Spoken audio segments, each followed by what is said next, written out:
Okay, this is a bit of a continuation from yesterday's episode, so if you haven't seen that, go check it out and come back here.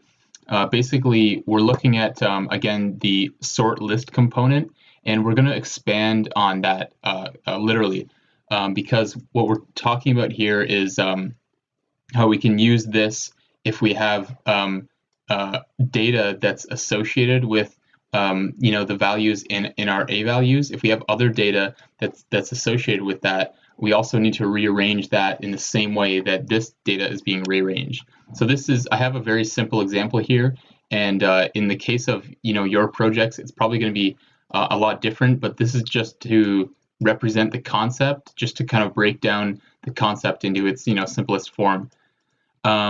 So we have our B-reps and we have some colors here because we're assigning each B-rep a certain color, just for the sake of demonstration. And we can, take each of those B-reps. We can, modify the color if we want to, and do whatever we want.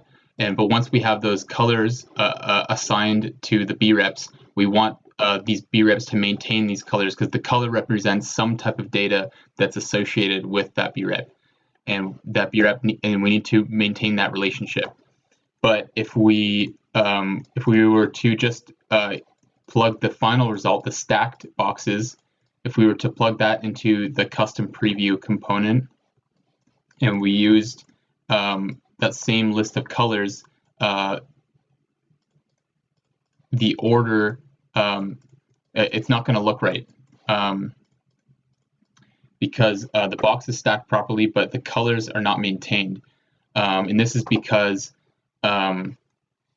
the order of the B-reps, the list of B-reps is in a different order than the list of B-reps has changed because of the sort list component, but the order of the colors in the list has not changed.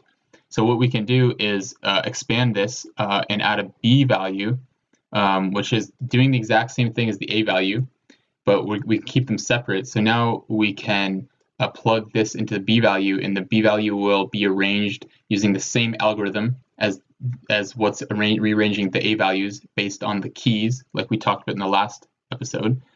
And then we can reverse this list, and we can use this new rearranged list. We can plug it into our custom preview component, and now each B-rep has the same color as the original colors, as you can see. So